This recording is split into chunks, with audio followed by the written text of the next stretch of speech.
kar velikokrat mi je dolgčas in takrat pol delam stvari, da me zamotijo in delujem srednjeveške stvari. Od oklepov do lokov, puščic. Loke sem že prej od svojega dedka vedel, kako se približno dela.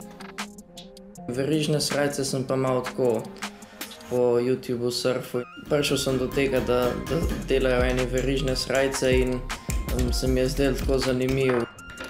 Je prosti čas, ampak tudi ni prosti čas. To je, da se moram kar zavzeti za to, da delam se s temi izdelki, igram nekako, jih preizkušam in gledam, kako bi jih lahko izboljšal v prihodnosti. Posameznik, ki je bil v srednjem veku z oklepom, lokom in takim, se mi zdi prav tako zanimiv in da bi ga nekako jaz to predstavljal, da bi lahko šel v preteklost s tem.